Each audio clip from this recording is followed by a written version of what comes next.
여러분 반갑습니다. 오늘은 2월 4일 수요일입니다.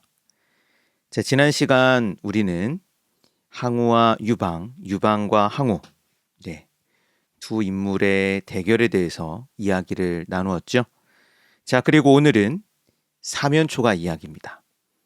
항우의 이야기에 가장 뭐라고 할까요? 화려한 장면이라고도 할 수 있는 사면초가. 일단은요, 표현을 소개하죠. 사면초가, 사방에서 초나라 노래가 들렸다라는 뜻으로 빠져나갈 수 없는 위태로운 상황을 말합니다. 오늘날도 많이 쓰는 표현입니다. 사면초가에 빠졌다, 위태로운, 빠져나갈 수 없는 상황이라는 뜻이죠. 유방의 군대가 항우를 포위합니다. 근데 어느 날 밤 초나라 노래가 울려 퍼지는 거예요. 바로 유방의 한나라 병사들이 초나라의 노래를 부르는 것입니다. 항우는 그 노랫소리를 듣고는 깜짝 놀랐죠. 사방에서 초나라 노래가 들리다니. 초나라 사람이 모두 항복했단 말인가? 저렇게 초나라 사람이 많다니. 항우의 병사들은 하나둘 무기를 내려놓고 달아납니다. 초나라 노래를 들으니 고향이 그립고 가족이 생각나서 더 싸울 수 없었던 거예요. 이때 항우에게는 우미인이라는 사랑하는 여인이 있었습니다. 어떤 책에는 우희라고 되어 있는 책도 있을 거예요. 항우는 이 우미인을 늘 곁에 두고 다녔다라고 하죠. 이날 항우는 우미인과 함께 술을 마시며 노래를 부릅니다. 힘은 산을 뽑고 기운은 세상을 덮노라. 그러나 때가 나에게 불리하니 오추마도 달리지 못하는구나. 우미인이여, 우미인이여, 너를 어찌할까? 오추마는 항우가 탔다라고 하는 이제 전설 속에 있는 말인데요. 검고 그러니까 검은 털빛에 아주 덩치가 컸다라고 하죠. 이렇게 항우가 노래를 지어 부르자 우미는 스스로 목을 찔러 목숨을 끊었다고 하죠. 항우의 발목을 붙잡지 않기 위해서. 항우는 슬픔을 뒤로하고 수십 명의 기병과 함께 마지막 싸움을 나섭니다. 역시나 항우는 강했고요. 유방의 포위를 뚫고 그 수많은 병사와 장수를 베며 활약을 펼칩니다. 유방은 항우를 붙잡고 싶었지만 도무지 붙잡을 수가 없었던 거예요. 그 개인의 능력이 엄청났기 때문에. 자, 포위를 뚫고 드디어 강 앞에 이르렀습니다. 이제 강만 건너면 돼요. 그러나 항우는 준비된 배에 오르지 않습니다. 8,000명의 형제들과 함께 강을 건너왔다. 나 홀로 돌아간다면 무슨 면목으로 그들의 부모를 볼 것인가? 그리고 항우는 몸을 돌려 끝까지 홀로 싸웁니다. 그 누구도 항우를 죽일 수 없었어요. 항우를 상대하며 수많은 병사와 장수가 목숨을 잃었습니다. 결국 힘이 다한 항우는 스스로 목숨을 끊고 말죠. 그의 나이 겨우 31였습니다. 자, 이 사면초가 이야기, 항우의 마지막 날에 관련된 이야기인데요. 한번 써보죠. 사면, 면, 방향에서 사면은 사방이라고도 할 수 있죠. 초나라의 노래가 들렸다. 오늘날에는 빠져나갈 수 없는 위태로운 상황. 사면초가에 빠졌다, 사면초가에 몰렸다, 이런 표현을 씁니다. 그리고 지난번에도 이야기했지만 초안지라고 하는 책이라든가 사기에서 바로 이날 항우의 마지막 날에 관한 기록이 아주 생생하게 담겨 있습니다. 굉장히 재밌고요. 여러분이 언젠가는 한번 꼭 읽어보기를 바랍니다. 사실 영웅하면 우리가 이제 다음 주에는 삼국지 이야기를 좀 나눌 거거든요. 삼국지 고사성어를 나누면서 방학 때 나눈 고사성어 이야기를 마무리하려고 하는데, 삼국지가 영웅들의 이야기죠. 근데 이제 저는 어렸을 때 삼국지를 좋아했지만 삼국지 진짜 많이 읽었거든요. 근데 나중에 이 항우와 유방의 이야기를 읽고는 진짜 영웅은 항우와 유방이구나라는 생각을 했습니다. 네. 그래서 여러분 언젠가는 꼭 한번 이 두 사람의 이야기를 읽어보기를 권합니다. 저는 특히 항우야말로 가장 영웅적인 어떤 최후를 보여주는 인물이 아닌가 싶어요. 홀로 엄청난 능력을 가지고 태어났고 홀로 세상을 뒤흔들 만한 능력을 가졌고, 그러나 그 혼자만의 능력으로는 한계가 있었고, 그리고 힘을 다해 그 누구와도 상대해도 힘을 다할 때까지 끝까지 강했던 사람. 그러나 결국 그 스스로 목숨을 끊었던 뭔가 이 비참한 영웅의 모습을 볼 수가 있습니다. 나중에 항우의 마지막 날을 묘사한 글을 이제 쭉 읽어보면 이런 멋있는 이야기가 있었나. 여러분도 저와 같은 그런 어떤 감동을 언젠가 한번은 느껴보기를 권합니다. 사면초가, 유방이 항우를 포위하고 나름 항우의 강한 군대를 상대하기 위해서 꾀를 낸 거죠. 그러니까 요즘으로 치면 여러분 그런 표현 들어봤는지 모르겠지만 심리전을 건 겁니다.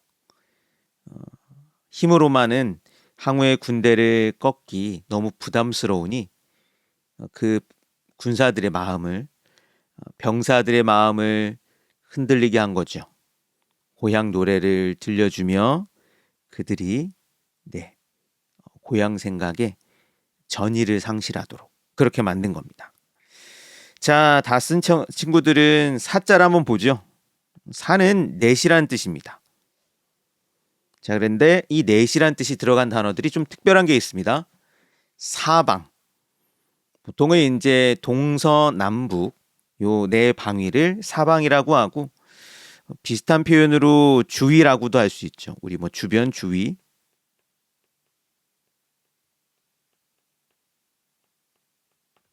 한편 여러분, 세상에는 동서남북이 있지만 1년에는 춘하추동이 있습니다. 춘하추동을 뭐라고 할까요? 한자로.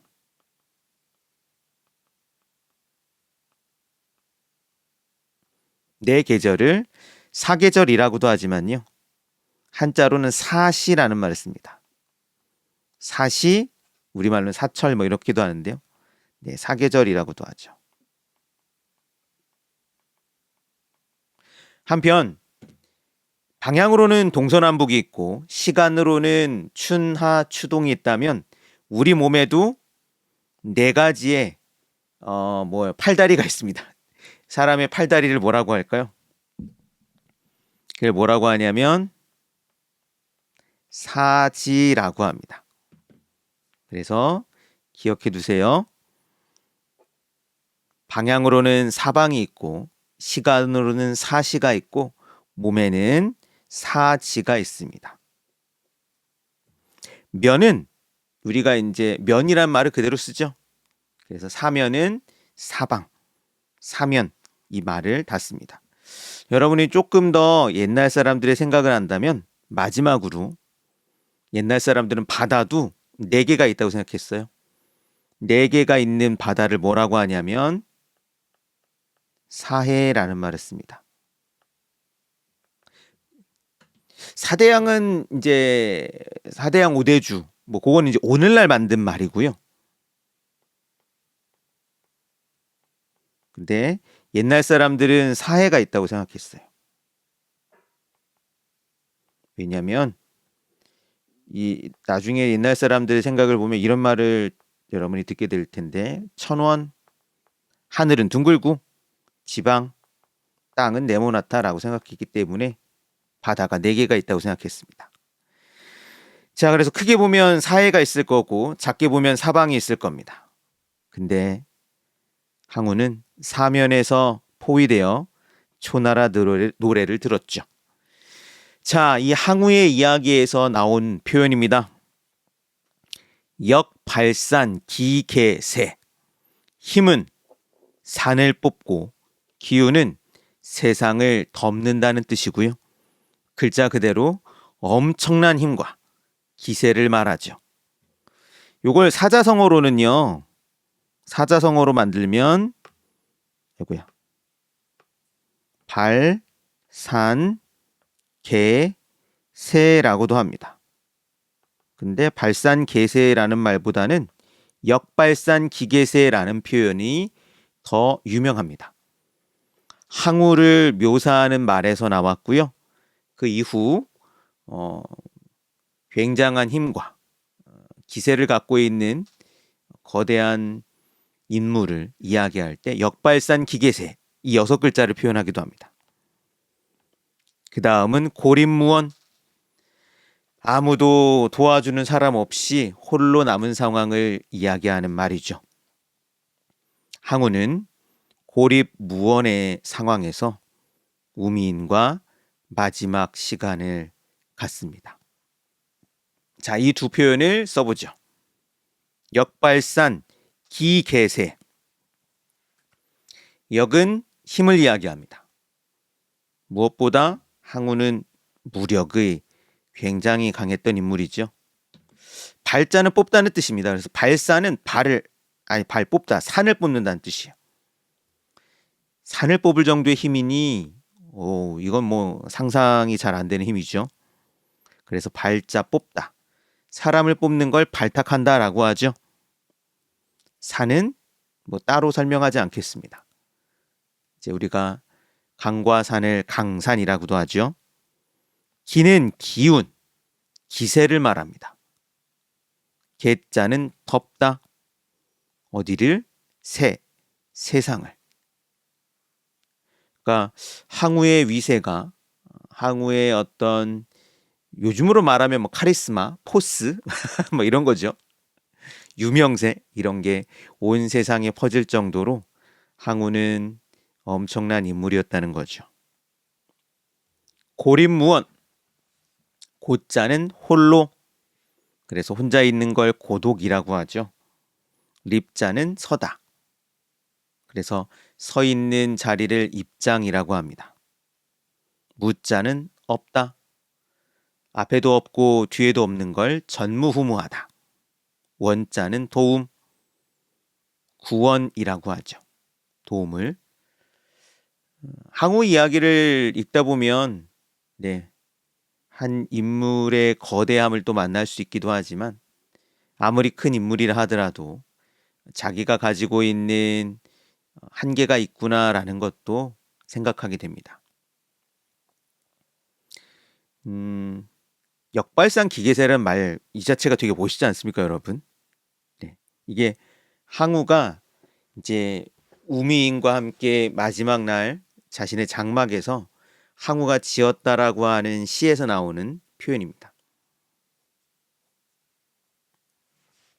그래서 그 시가 제가 한문을 여러 편의 뭐 한문 글을 읽지만 굉장히 좋아하는 장면이기도 하고 읽으면서도 굉장히 멋있게 느껴지는 장면이기도 합니다.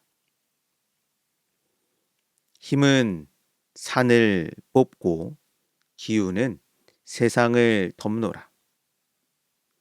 그러나 때가 불리하니 오추마가 달리지 못하는구나. 오추마가 달리지 못하니 우미인이여 너는 어찌해야 할까? 자, 다 쓴 친구들은요. 뭐 력자를 먼저 한번 생각해 보죠.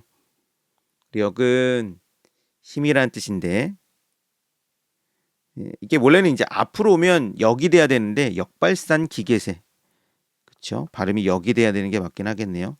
근데 뒤에 오면 원래 력입니다. 그래서 우리가 일단은 뭐 개인이 갖고 있는 다양한 힘을 이야기할 때도 있지만 자연이 있는 여러 힘들을 이야기하기도 할 수 있겠죠. 네, 맞아요. 풍력, 바람의 힘, 수력, 물의 힘. 근데 개인이 가지고 있는 한 사람이 가지고 있는 능력을 이야기한다면 무력이 있을 거고요. 또 그 사람이 갖고 있는 뭐 여러 재능, 그가 갖고 있는 여러 뭐 이 말을 지금 이게 안 쓰려고 하니까 되게 힘드네요. 네, 능력. 예, 능력이라는 말을 이제 안 쓰려고 하니까 너무 힘드네요. 아이고야. 네. 뭔가 이렇게 패드를 이상하게 됐어요. 능력, 그쵸? 이게 아이패드가 업데이트 되더니 좀 이상해졌습니다. 사람이 갖고 있는 여러 가지 재능을 능력이라고 하죠.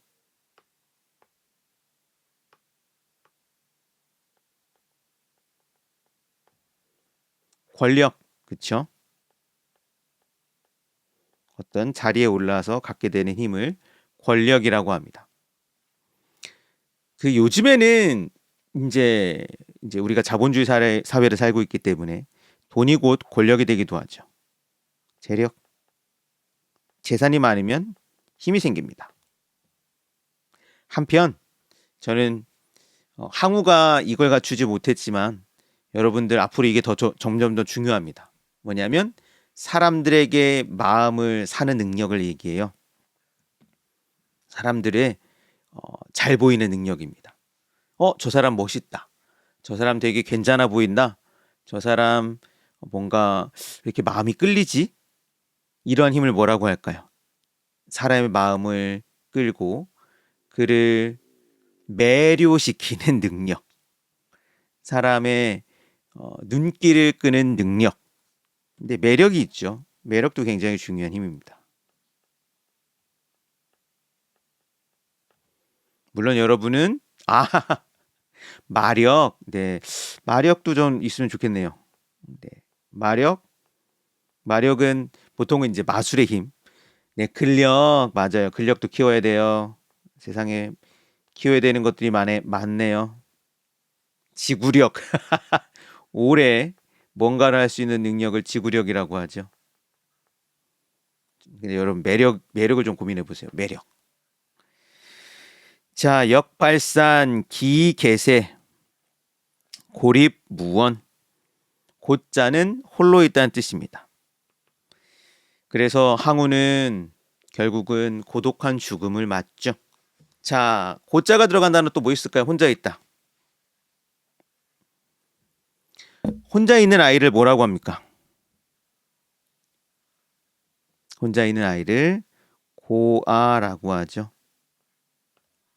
고자는 그래서 홀로 있다라는 뜻입니다. 고립 자체를 한자로 쓰기도 해요.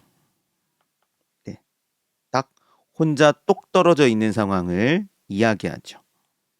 무원은 도와준 사람이 없다라는 거고요. 고립무원은 오늘 이야기했던 사면초가와 비슷한 뜻으로 쓸 수 있습니다. 이어지는 표현도 소개하죠. 첫 번째 표현은 절망입니다. 희망이 끊어진 상황을 이야기하죠. 사면초가의 상황에서 초나라 군대는 절망하고 말죠. 그래서 병사들이 하나씩 떠나고 항우도 자신의 최후를 예감합니다. 절망. 두 번째 표현은 면목. 이 면목은 원래는 얼굴이라는 뜻인데요. 어떤 우리가 이제 체면이라는 말을 쓰기도 하죠. 다른 사람에게 보여지는 나의 모습. 항우는 달아날 수 있었습니다. 강을 건너 달아나면 아마 글쎄요. 물론 항우가 모든 군대를 잃고 홀로 달아나서 다시 군대를 모아 유방과 싸움을 벌일 수 있었을지는 모르겠으나 어쨌든 항우는 면목이 없어서 차마 자신을 응원해 준 사람들에게 얼굴을 내보일 수 없어서 홀로 마지막 싸움을 하고 그리고 스스로 목숨을 끊죠.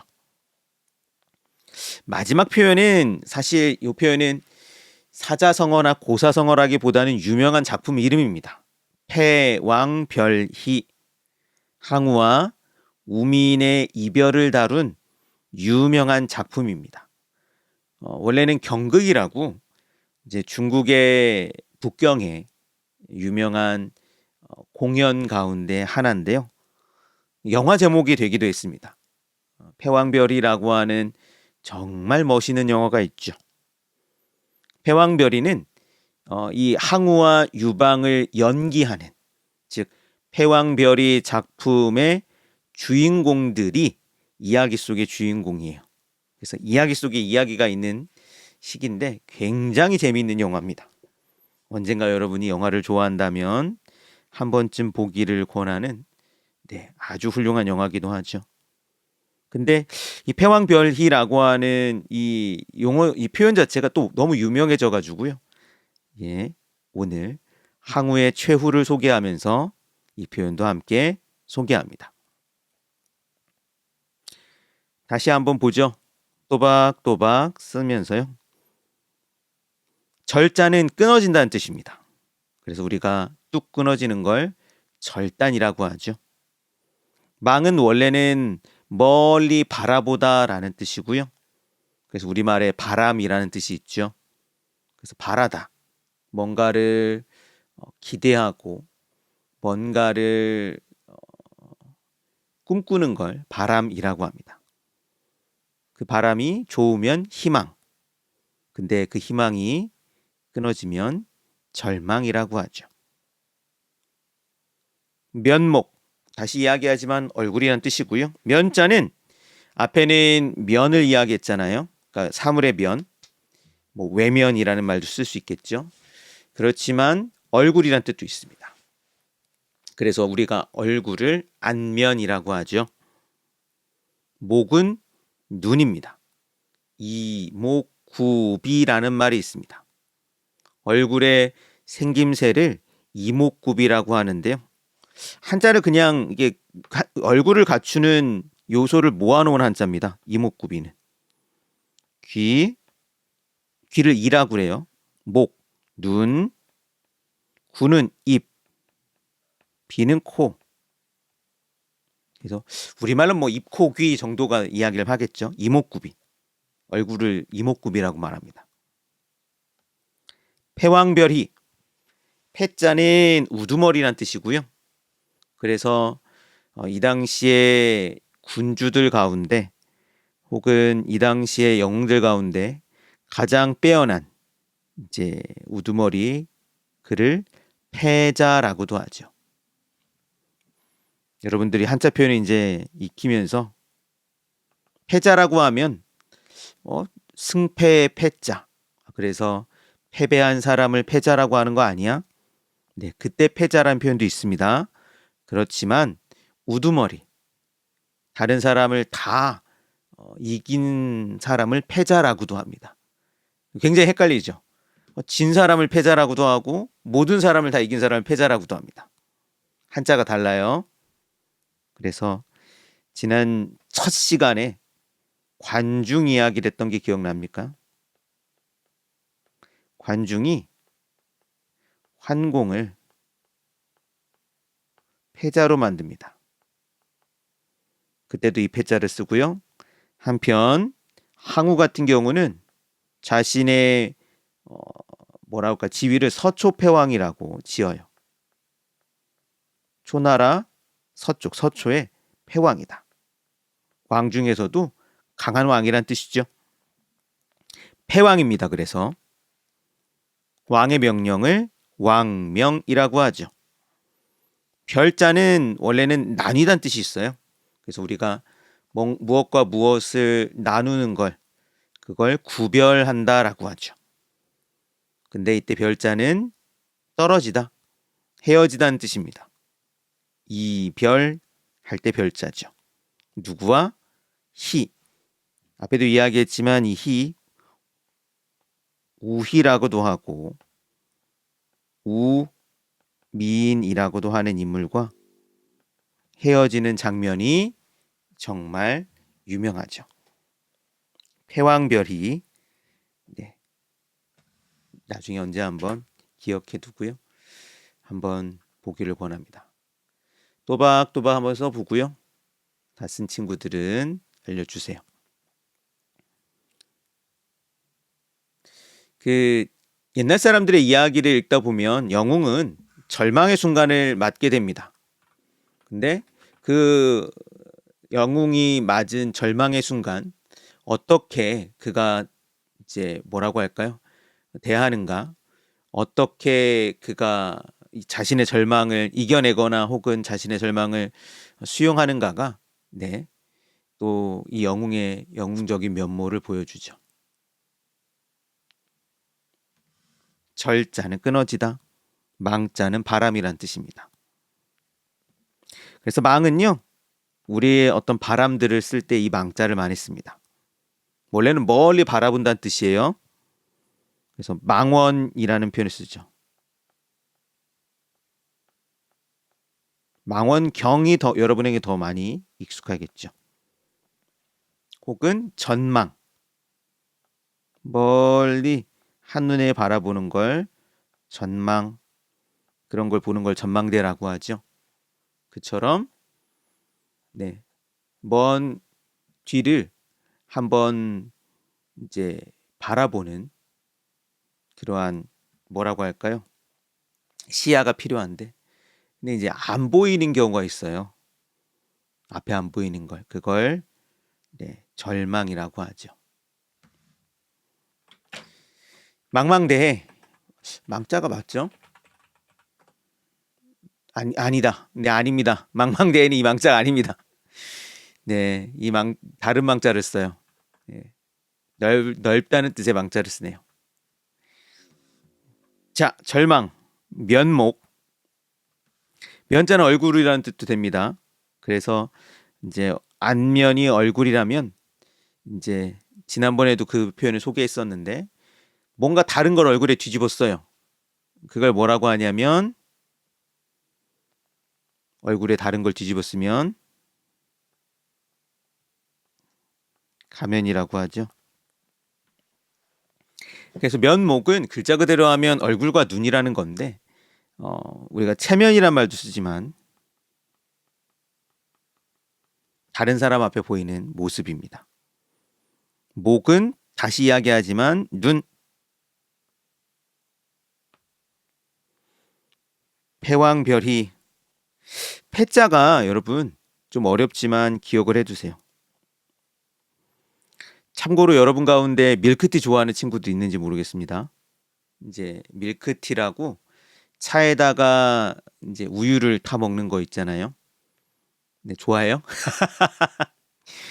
그 이제 밀크티 이제 매장들이 몇 개 있죠. 근데 한국에 좀 들어온다는 것 같은데 그 패왕별이 보면 이게 되게 화려한 이제 공연극이거든요. 근데 패왕별이 비슷한 찻집이 있습니다. 밀크티 가게가 있어요. 그 가게를 한자로 읽으면 이렇게 됩니다. 패왕 차희. 네. 패왕별이에서 요거를 글자를 조금 바꾼 겁니다. 네, 밀크티 전문점. 우리나라에도 들어온다는 이야기가 있더라고요. 중국의 유명한 이제 브랜드인데 여러분 혹시 들어오면 한번 보길 바라고요. 별자를 차로 바꿨습니다. 별자는 헤어지다, 이별. 근데 여러분 이 별자는 이렇게 똑 떨어진다는 뜻이 있어요. 그래서 다른 것과 떨어져서 특이한 어떤 다른 것과 떨어져 아주 독특한 걸 뭐라고 할까요? 이 별자를 씁니다. 뭐라고 하냐면 특별. 그쵸? 별장. 이게 맞을 것 같기도 하고 여러분 찾아봐야 돼요. 별장. 네, 별장 이 별장 맞네요. 호. 네. 별장이란 말을 이제 쓸 일이 없으니까 고민을 안 해봤었습니다. 자, 오늘은요, 여러분, 사면초가에 몰렸던 항우 이야기, 역발산 기계새의 노래를 불렀던 항우 이야기, 우미인과 헤어졌던 패왕별희의 이야기를 소개했습니다. 내일은 이제 항우를 꺾은 이후 유방 이야기를 소개하려고 합니다. 내일은 토사구팽이라는 아주 또 유명한 고사성어를 소개하겠습니다. 자, 하루 또 잘 지내고요. 내일 또 즐거운 마음으로 아침에 일어나서 또 멋있는 이야기를 함께 나누죠. 오늘은 여기까지입니다. 여러분 안녕.